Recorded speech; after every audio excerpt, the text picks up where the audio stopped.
Épisode 83, le guide Michelin est-il devenu obsolète ?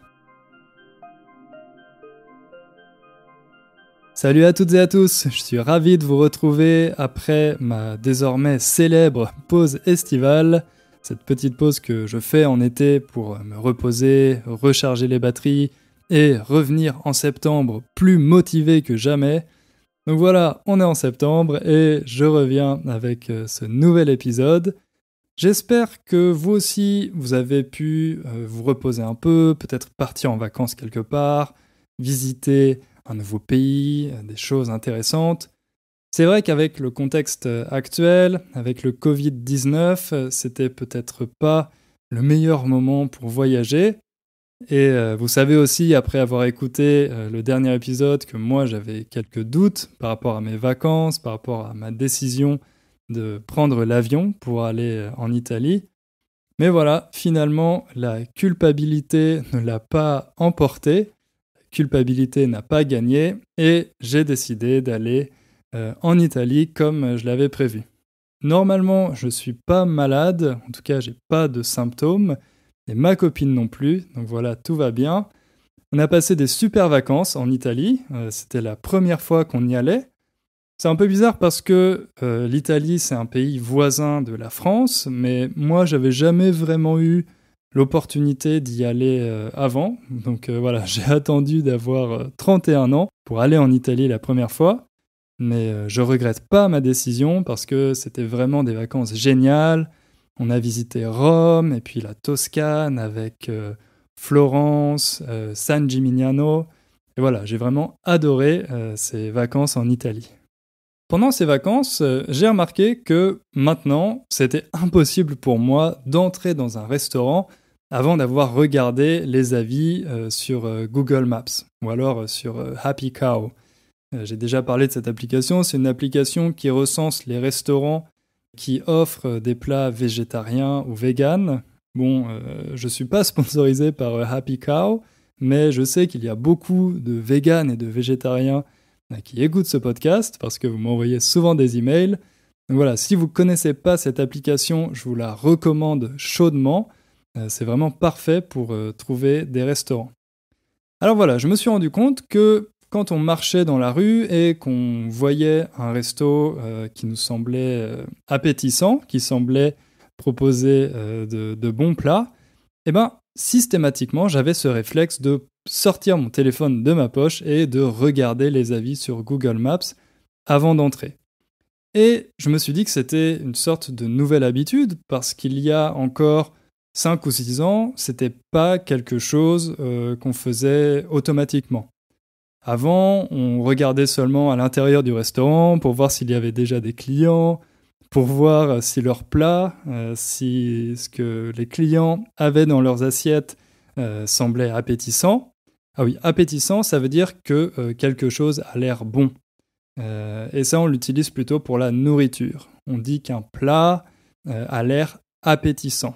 Appétissant, que ça semble très bon.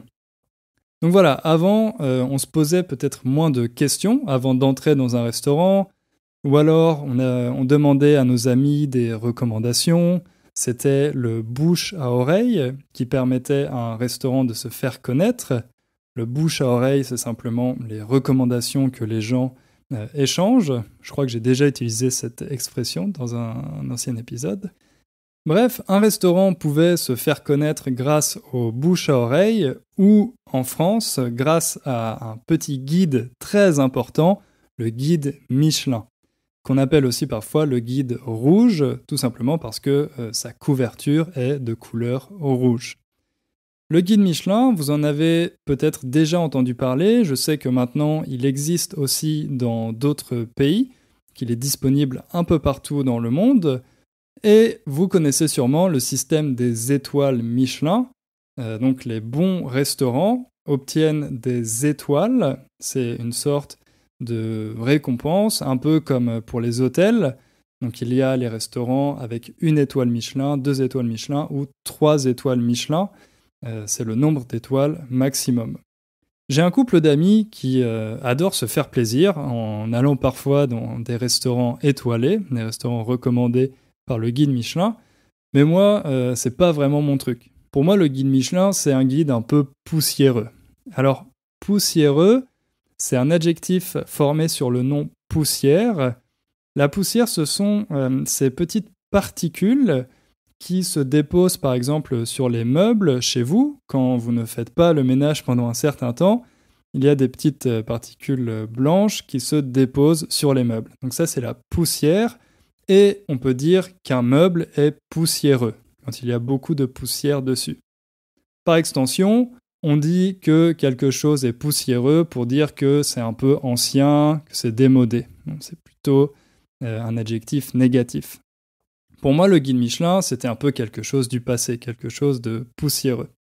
Mais voilà, ça c'est seulement mon avis personnel, il n'est pas forcément représentatif de l'ensemble des Français. D'ailleurs, aujourd'hui encore, Michelin est une référence en France. Alors, je me suis demandé comment ce guide est devenu la référence en France en matière de gastronomie et pourquoi aujourd'hui sa légitimité est remise en question. À la fois par une partie des Français, en particulier les jeunes, et puis aussi par certains chefs qui, aujourd'hui, critiquent le système de notation du guide Michelin et ne reconnaissent plus sa légitimité.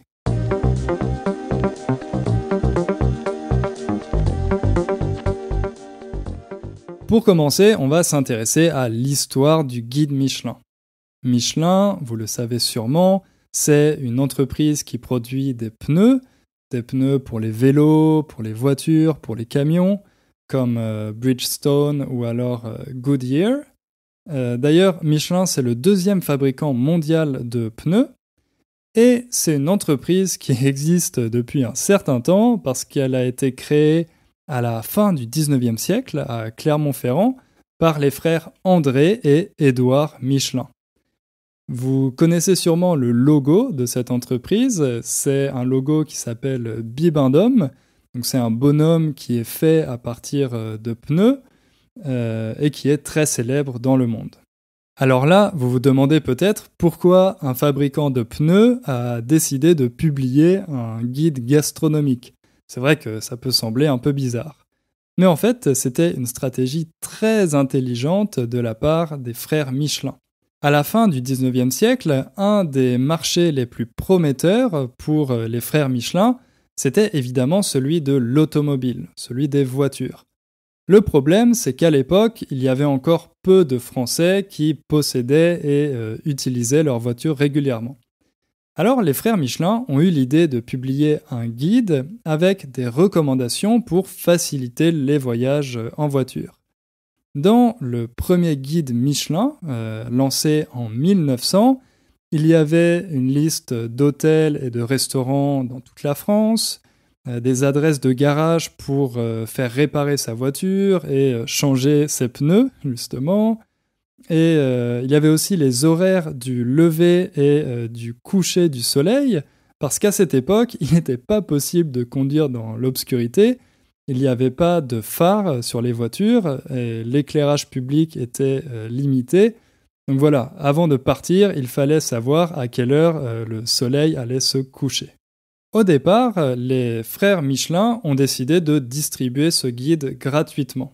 En tout cas, pendant les 20 premières années de publication, parce qu'ensuite, en 1920, il est devenu payant.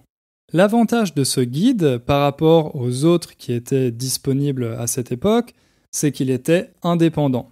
Dedans, il n'y avait pas de publicité pour les restaurants ou les hôtels testés, donc le guide Michelin avait la réputation d'être assez impartial. Et rapidement, les Français lui ont fait confiance. Pour perfectionner un peu son système de recommandation, dès 1926, le guide Michelin a inventé l'étoile pour pouvoir distinguer les meilleurs restaurants. Alors, une étoile, dans la nomenclature de Michelin, ça correspond à une bonne table dans la localité, dans le département. 2 étoiles, ça veut dire que le restaurant a vraiment une cuisine excellente et qu'il vaut le détour. Ah oui, ça c'est une bonne expression. Valoir le détour, ça veut dire que quelque chose mérite qu'on se déplace ou qu'on fasse un détour justement pour y aller. C'est tellement bien que ça vaut le détour. Donc quand un restaurant a 2 étoiles dans le guide Michelin, il vaut le détour. Même s'il n'est pas sur votre route, vous devriez prendre le temps d'aller y manger parce qu'il offre vraiment une cuisine excellente. Et puis 3 étoiles, c'est la récompense suprême, le Graal. Ça veut dire que ce restaurant est une des meilleures tables de France et qu'il mérite qu'on fasse le voyage en entier simplement pour aller y manger. Même si vous n'avez pas prévu d'aller passer des vacances dans la région, ça mérite d'y aller pour pouvoir se régaler à sa table. Alors aujourd'hui, il y a 27 restaurants 3 étoiles dans l'Hexagone, dont 9 qui sont à Paris, et 100 autres dans le monde. Ces étoiles Michelin, pour un restaurant, elles sont synonymes d'excellence en matière de gastronomie. Et attention à ne pas confondre les étoiles Michelin avec les étoiles des hôtels. Les étoiles pour les hôtels, elles sont attribuées par les pouvoirs publics, par l'État, et c'est le directeur de l'hôtel qui doit faire la demande pour que son hôtel soit évalué. C'est un système qui va de 1 à 5 étoiles, alors que le système de notation des étoiles Michelin, comme je vous l'ai dit, il s'arrête à 3 étoiles. Maintenant, vous vous demandez peut-être quels sont les critères d'évaluation. Comment le guide Michelin évalue ces différents restaurants? Alors, il y a 5 critères principaux. Le premier, c'est la qualité des ingrédients utilisés. Ensuite, il y a la maîtrise des cuissons et des saveurs. Les cuissons, c'est tout simplement la façon de cuire les ingrédients. Le troisième critère, c'est la personnalité du chef dans ses plats et sa créativité. Ensuite, on a le rapport qualité-prix. Autrement dit, est-ce que le prix des plats et du repas est justifié par la qualité? Et puis enfin, le dernier critère, c'est celui de la régularité. La capacité du chef et de son équipe à proposer une qualité constante tout au long de l'année et pour tous les plats qui sont sur sa carte. Alors tout ça c'est bien beau, mais qui note ces restaurants exactement? Comment se passe cette évaluation? C'est pas vraiment comme dans les émissions de télé-réalité comme La Nouvelle Star par exemple ou The Voice. Les inspecteurs et inspectrices Michelin, ils viennent manger dans les restaurants de manière anonyme. Et ils essayent de le faire plusieurs fois dans l'année, justement pour pouvoir tester ce dernier critère, celui de la régularité. Donc voilà, les inspecteurs et inspectrices Michelin, ils se font passer pour des clients lambda, des clients normaux, ils payent leur addition pour voir exactement comment se passe le service et quelle est la qualité des plats offerts par un restaurant. Comme je vous l'ai dit, le guide Michelin est très rapidement devenu populaire et respecté. D'ailleurs, dans les années 70 et 80, en France, le guide Michelin vendait plus d'1 million d'exemplaires par an. Donc c'est vraiment énorme. À chaque fois qu'une nouvelle édition sortait, les gens se précipitaient pour l'acheter. Ils se précipitaient, ça aussi c'est un verbe intéressant. Ça veut dire se dépêcher de faire quelque chose. Courir pour faire quelque chose rapidement. Se précipiter dans la librairie pour acheter le guide Michelin. Et pendant plusieurs décennies, on peut dire que le guide Michelin a fait la pluie et le beau temps. Ça aussi c'est une bonne expression. Faire la pluie et le beau temps, ça veut dire que quelqu'un ou quelque chose a une forme d'autorité suprême. C'est un peu comme Dieu qui décide quand il doit pleuvoir ou quand il doit faire beau. Pendant plusieurs décennies, le guide Michelin a fait la pluie et le beau temps sur le monde de la gastronomie française. Et puis, comme je vous l'ai dit un peu plus tôt, récemment il est devenu international avec la création de guides dans d'autres pays, par exemple en Grande-Bretagne, en Italie, ou même des guides pour certaines villes comme New York et Tokyo.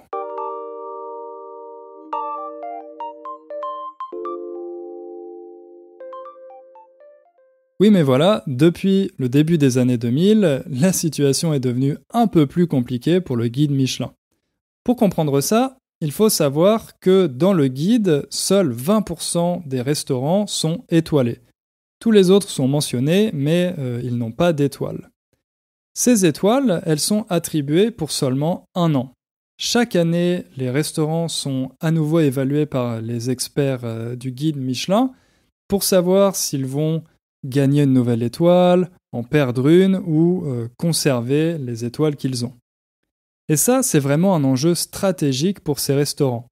Parce qu'une étoile en plus, ça peut représenter jusqu'à 15 ou 20% de chiffre d'affaires supplémentaire pour le restaurant. Tout simplement parce qu'avoir une étoile ou plusieurs étoiles au guide Michelin, ça nous ramène plus de clients et ça permet aussi au restaurant d'augmenter ses prix. Le problème, c'est que ça implique aussi de faire des investissements assez conséquents. Les clients qui viennent dans un restaurant avec 1, 2 ou 3 étoiles Michelin, ce sont des clients très exigeants, qui ont des attentes élevées.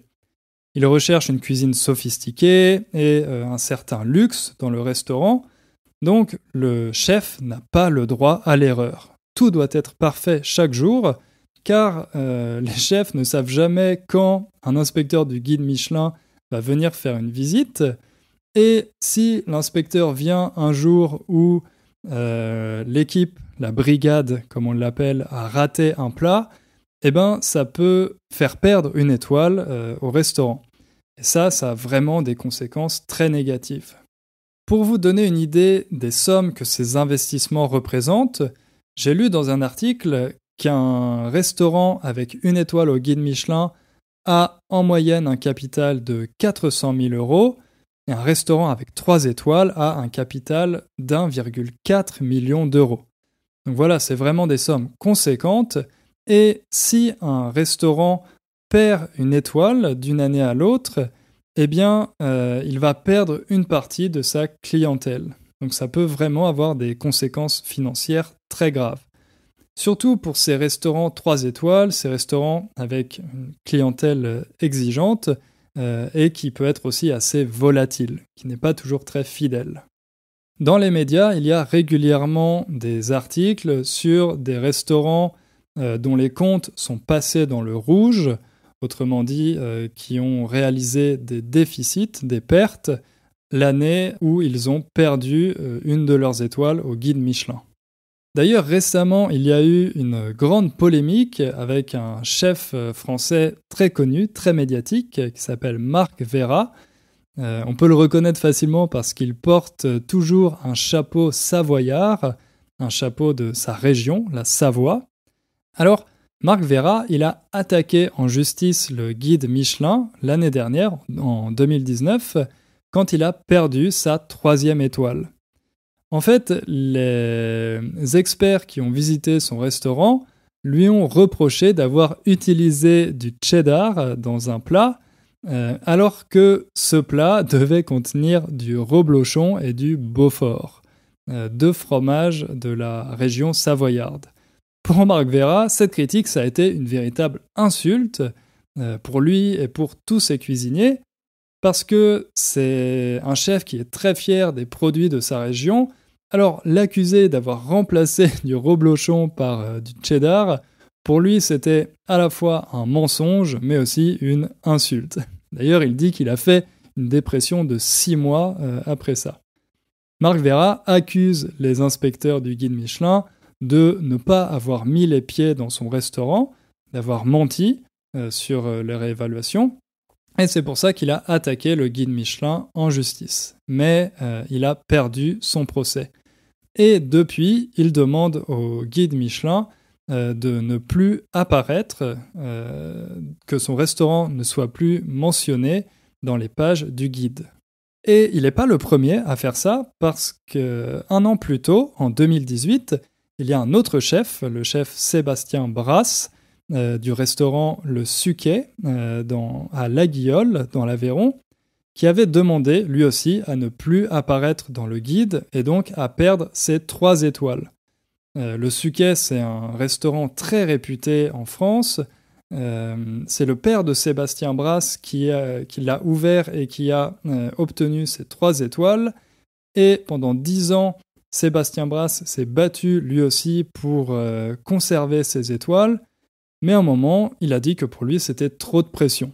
C'était trop de pression, une pression permanente pour conserver chaque année ces 3 étoiles. Donc, il a décidé d'y renoncer.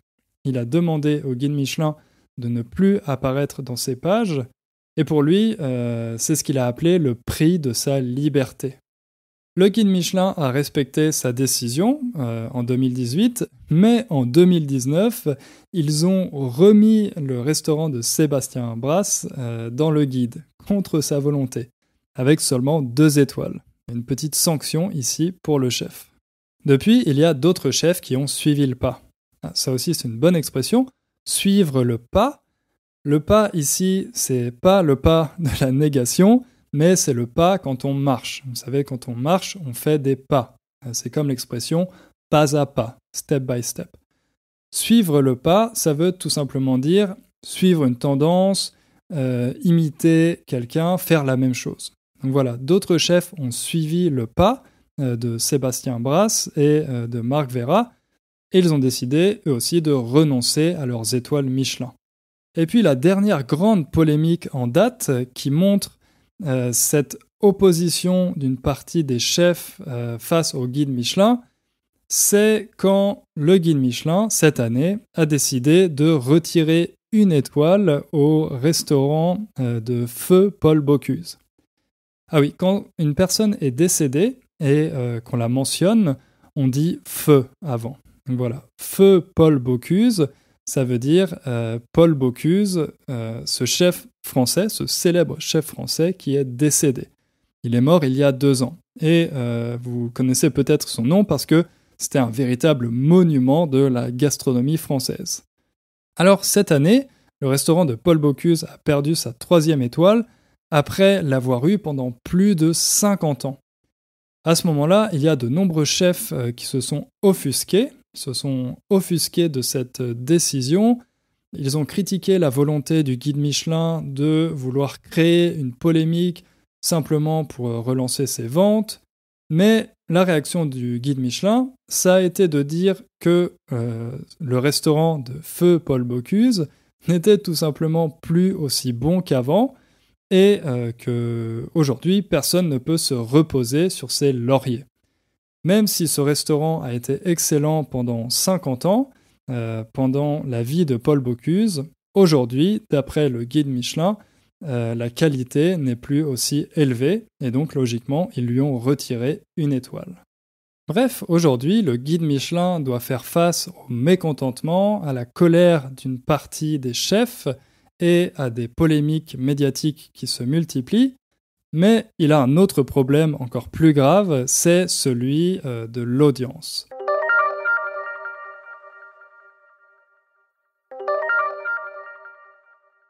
Comme je vous l'ai dit, le guide Michelin existe depuis plus d'1 siècle aujourd'hui, mais depuis le début des années 2000, ses ventes sont en chute libre.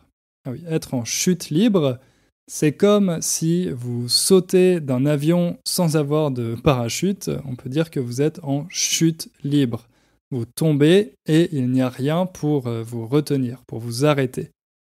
Depuis le début des années 2000, les ventes du guide Michelin sont en chute libre, elles baissent drastiquement. Je vous ai dit un peu plus tôt que dans les années 70-80, en France, il se vendait plus d'1 million d'exemplaires du guide Michelin. Aujourd'hui, ce chiffre est tombé à moins de 50 000. Alors pourquoi les Français ont-ils arrêté d'acheter le guide Michelin ? Un premier point, une première critique qui est faite au guide Michelin, c'est qu'il défend une vision élitiste de la restauration. Pour pouvoir manger dans un restaurant avec 2 ou 3 étoiles Michelin, il faut être prêt à dépenser plusieurs centaines d'euros. Donc c'est quelque chose qui est inaccessible au commun des mortels, à la plupart d'entre nous. Donc c'est une vision qui est à la fois élitiste, mais aussi assez conservatrice. La vision défendue par le guide Michelin et les restaurants qui sont récompensés ce sont en général des restaurants qui servent une cuisine qui correspond à l'idéal de la gastronomie française traditionnelle. Bon, j'ai déjà fait un épisode sur ce sujet, c'était l'épisode 24, il y a plusieurs années, pour vous parler de ce concept de gastronomie. Je ne vais pas me répéter ici, mais si vous n'avez pas écouté l'épisode, je vous encourage à le faire. Alors aujourd'hui, les jeunes, ils apprécient de moins en moins cette gastronomie française traditionnelle. Au contraire, ils préfèrent les cuisines étrangères, les cuisines fusion, la bistronomie. Et ça, la bistronomie, c'est un autre concept intéressant, mais j'en parlerai peut-être dans un autre épisode, ou alors dans une vidéo YouTube, on verra. Bref, au lieu d'utiliser le guide Michelin, les jeunes préfèrent regarder les recommandations du fooding. Le fooding, c'est un guide branché, un guide à la mode, qui a été lancé en 2000, et dans lequel on trouve des restaurants qui sont plus accessibles, plus innovants, qui sont plus en phase avec les nouvelles tendances. Bref, le fooding, c'est un guide qui est plus apprécié par les jeunes que le guide Michelin. Mais la plus grande menace pour le guide Michelin, aujourd'hui, ce sont bien entendu les sites qui recueillent des évaluations des clients, comme par exemple TripAdvisor ou alors Google Maps. Aujourd'hui, ces sites ont une très grande audience et en général, les gens regardent plus souvent les recommandations sur TripAdvisor ou sur Google Maps que dans le guide Michelin quand ils veulent choisir un restaurant. En tout cas, ça dépend un peu de votre budget. Mais le guide Michelin n'a pas dit son dernier mot. Il faut savoir qu'en 2017, le guide Michelin a acheté 40% du capital du fooding pour aider le fooding à se développer à l'international et que le guide Michelin puisse rajeunir son image, puisse se donner une image un peu plus jeune, un peu plus branchée. Et cette année, ils ont fait un partenariat avec TripAdvisor. Donc normalement, j'ai pas vérifié, mais normalement il y a une nouvelle catégorie sur le site de TripAdvisor. On peut regarder les restaurants étoilés Michelin et il est possible de réserver directement une table. Avec ce partenariat, le guide Michelin peut avoir une plus grande visibilité et ça lui permet de toucher une audience un peu plus large. Bref, on voit que le guide Michelin a besoin de se réinventer aujourd'hui pour survivre. Mais on peut se demander si ces investissements et ces partenariats vont suffire à sauver le guide Michelin. De manière plus générale, aujourd'hui, on voit qu'il y a une opposition entre les critiques expertes et les évaluations profanes. Les critiques expertes, ce sont par exemple celles des experts du guide Michelin qui vont évaluer les restaurants chaque année, alors que les évaluations profanes, ce sont celles publiées par des personnes comme vous et moi, des personnes qui ne sont pas des expertes, sur les sites comme TripAdvisor ou Google Maps. Aujourd'hui, on peut dire qu'on est en train d'assister à un changement de paradigme. Une partie du public, et surtout les jeunes, préfèrent se fier à l'avis de leurs semblables. Se fier à faire confiance à l'avis de leurs semblables, des personnes qui sont comme eux.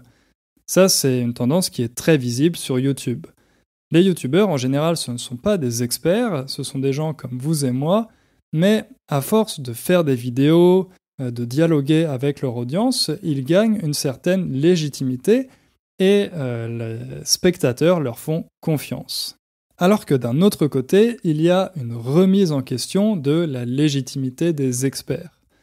Bon, c'est quelque chose qui est assez dangereux selon les domaines, notamment quand une partie des gens remettent en cause la légitimité des scientifiques, on a pu le voir avec cette pandémie, mais en ce qui concerne la gastronomie, je ne sais pas si c'est quelque chose de très grave. Finalement, on peut se demander si ces critiques profanes, ces avis publiés par des gens comme vous et moi, ne sont pas un système plus démocratique que celui des experts, de l'arbitraire du guide Michelin et de ses experts. Mais bon, ça c'est un autre débat que je ne vais pas avoir le temps de traiter aujourd'hui.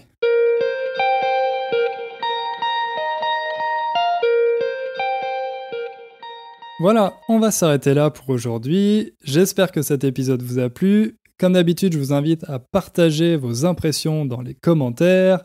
Dites-moi ce que vous avez pensé de cet épisode.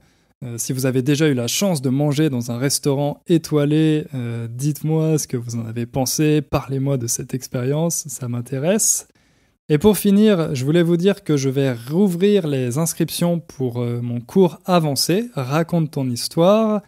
Si c'est quelque chose qui vous intéresse, vous pouvez aller sur mon site, innerfrench.com, et cliquer sur la page cours, vous aurez quelques informations. Et ensuite, au moment de l'ouverture des inscriptions, là, il y aura toutes les informations détaillées. Et si ça vous intéresse, ne vous inquiétez pas, j'enverrai un mail au moment de l'ouverture. Voilà, merci pour votre attention et on se retrouve très bientôt. Ciao!